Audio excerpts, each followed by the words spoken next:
So I saw this video recently where a gentleman described the power of forgiveness in relation to his childhood trauma and abuse and bullying that he suffered from his father. And he talks about how that trauma really changed the trajectory of his life, and it really caused him some trouble and some issues going into adulthood. You know, things that were not a challenge to other people because of his childhood and his past, they were a struggle for him. And he mentions how him forgiving his dad for for bullying him, for abusing him, allowed him to kind of free up a lot of space and energy inside himself. And when I was watching this video, man, it really moved me. Um, it really moved me, and it really hit close to home. And we live in a society and a culture where men are told to just work harder and suck it up and be a man. And this kind of energy is very masculine. Men are tend to be more stoic, more, just more stoic. And sometimes we don't acknowledge our past. I know for myself personally, I've actively tried to forget a lot of my past, and because um I did have a rough childhood, and I think a lot of us did have rough childhoods. I never really thought my situation was different until I got a lot older. When you're a kid, you don't know any different. You're living in it, and this is life. You can imagine how it might be another way, but you know, I remember I was at the mall with my dad, and we didn't have a lot of money. We were more so window shopping than anything, or maybe just picking up a particular item.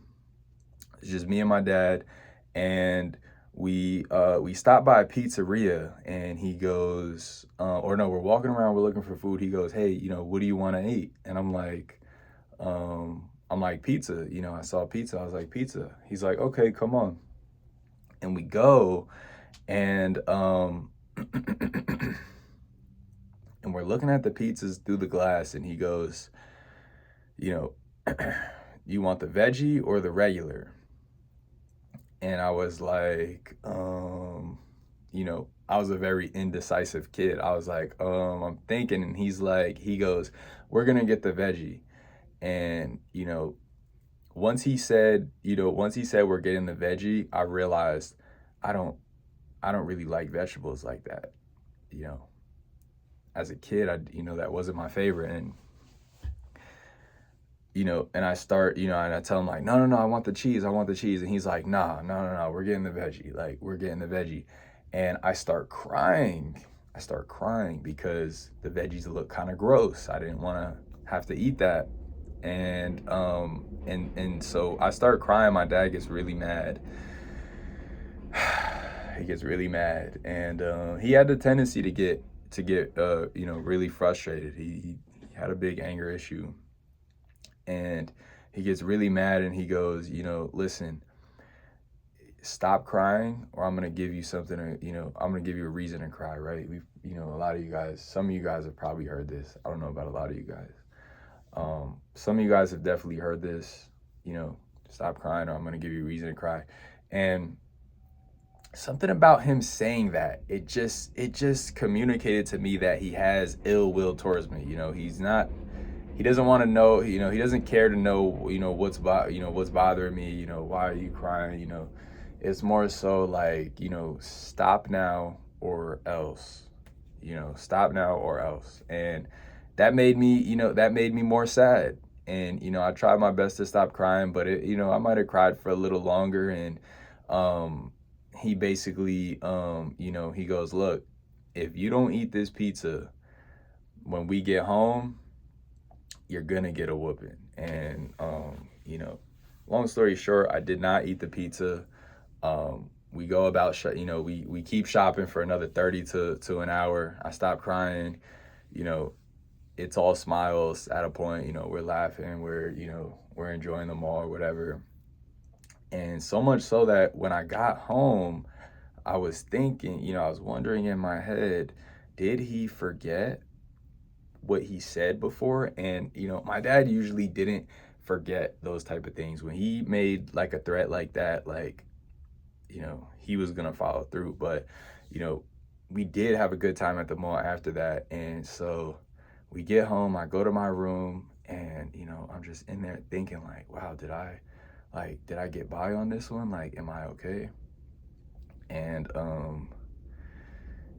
I'm there, and maybe about 10 minutes into getting into the house, I hear my dad walking down the hallway to my room, and I hear the buckle of his belt. And let's see if I got a belt right here. And guys, this sound right here, guys, this sound of this metal hitting this metal, like this, that's what I heard going down the hallway. And sure enough, he came in my room, and he whooped me pretty bad that day. And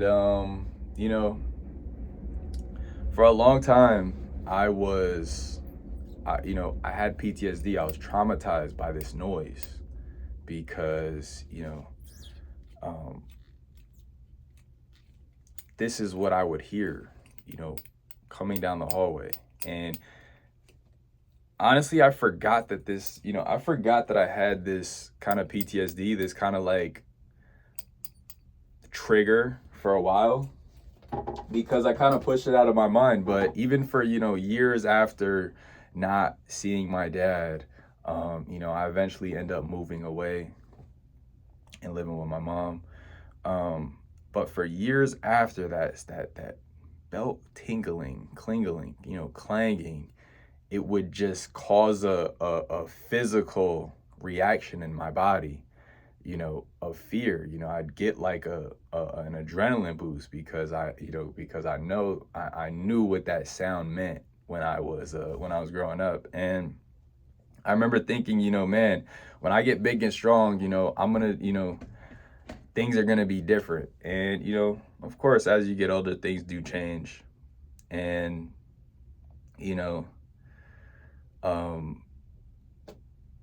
so what I learned from that, my dad taught me that you can you can get your way through violence. You can get your way through physical violence, right? And I learned that through his actions. And what it made me do is really like take a deeper look at how I want to interact with people. Is violence really a good way to resolve conflict, right? So, growing up and living with my dad for a few years, it got me interested in conflict resolution, and it got me interested in communication, because my dad was didn't communicate much. He didn't communicate much, and his conflict resolution style was not, something was off about it. Him, him beating me throughout my childhood, it made me resent him, and it he showed me that he wasn't on my team. And I remember one time, I'll never forget this. I remember one time after, I had built up such a resistance to him and such like a, stubbornness kind of, and so, I didn't trust him. I didn't, I kind of put up a wall. And I remember one time we're in the car, and he goes, I love you, right? And, me having this wall up, this, this solid defense to where, I can protect myself emotionally and hopefully physically. A lot of times I got whoopings. I didn't know what I was getting whooped for. I was an ignorant kid who didn't know anything. And I was learning a lot of new things with my dad. I didn't grow up with my dad. I lived with my dad for a few years after I kind of once I turned like around 8. And he asked me, do you know that I love you? And I'm just like, yeah. I'm like, yeah. And he knew that I was BSing him, because he goes, like, he's like, I'm serious. I'm like, he's like, you're not just saying yeah, right? You actually know. And he knew I was just saying yeah. He knew that there was no way I could possibly know that he loved me, because he did not show it more than he showed, this other side that was, you know, very unloving, very unloving. And as I grew up, I found it in me to forgive him. And going back to the video that the gentleman posted, I think his name is Coding Mountain Man. You guys can go check him out. I found the power of forgiveness. And there's something about holding a grudge and, like, man, when I get older, when I get bigger, like, he's not going to be able to do this, and in fact, I'm going to do something, something about holding on to that thought and that idea that you want to cause some ill will to somebody.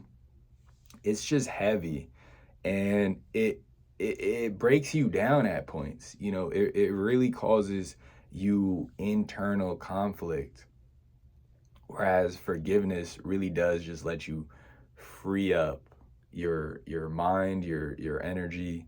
And what they say, kill them with kindness. Whether you're killing them or not, but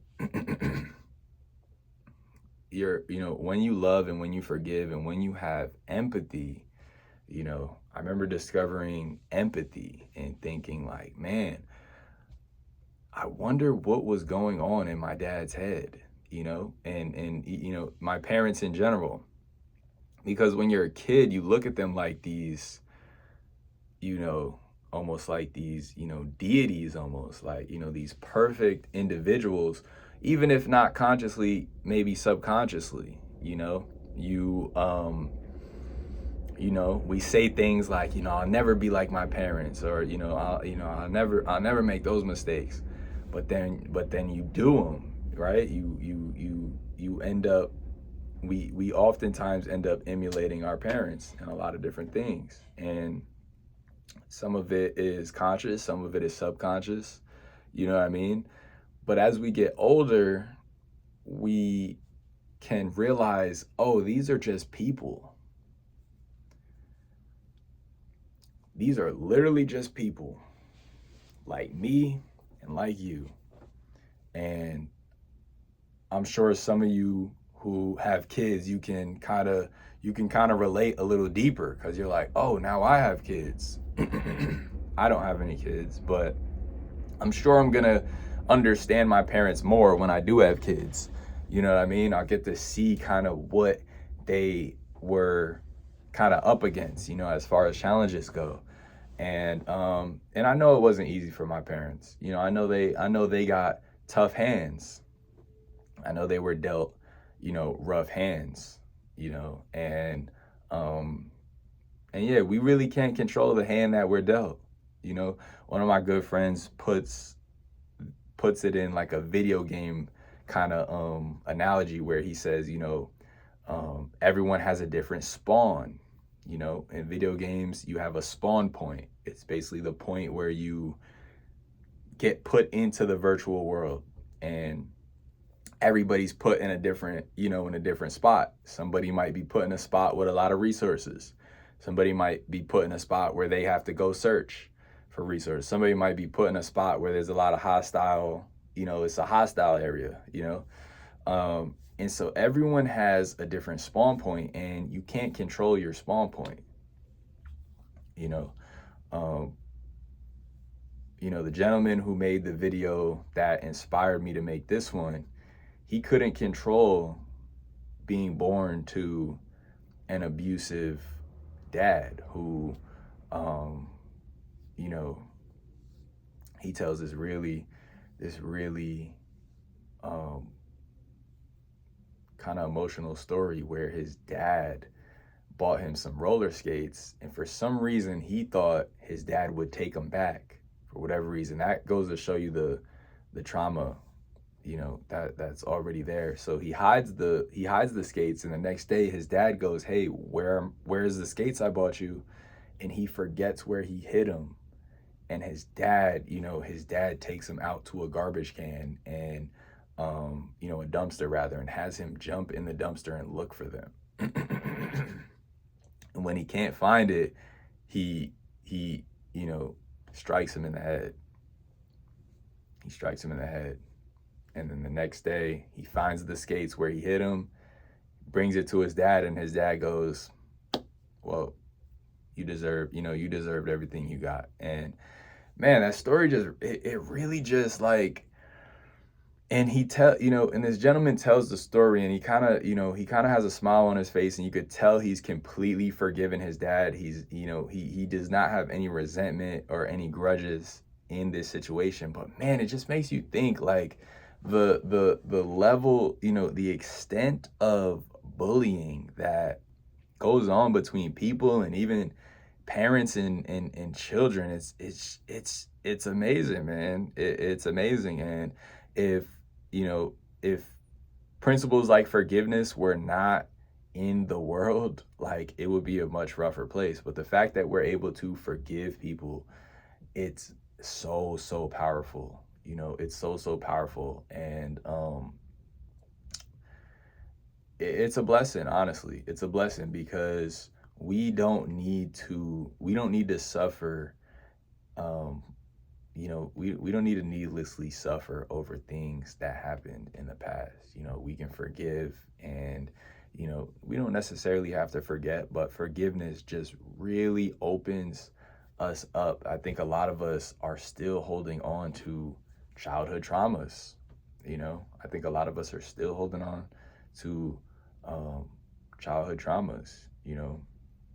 I I think one of the reasons why I enjoy YouTube is attention. And you know I it's something that I wanted as a kid. It's something that I deeply desired. I think a lot of us like attention, or at least some of us like attention, and some of it's due to not getting it as a kid. And as a parent, you think, yeah, I'm gonna love my, I'm gonna give my kid everything. I'm gonna give him the world, this, that, and the third. At least that's how I think about it. And I'm sure my parents thought that too. And life kind of happened in the way that it happened, and they weren't exactly able to do that. You know what I mean? And so, um, you know, I try to have empathy. I try to forgive. Again, not necessarily forget, but I try to have empathy. Really, just try to understand what um what they were going through. And I look at them like real people, real people with flaws, um, insecurities, you know what I mean? Addictions at times, right? Vices. Like, these are things that their own childhood traumas, you know what I'm saying?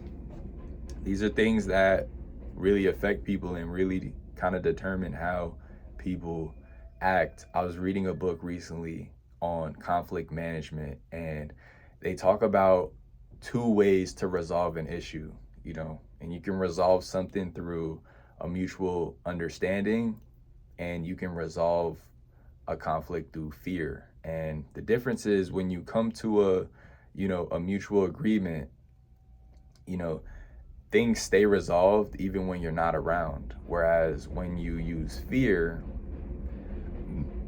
things are only resolved as long as you're present, right? And that person is afraid of you, right? But once you leave, it's a complete different story.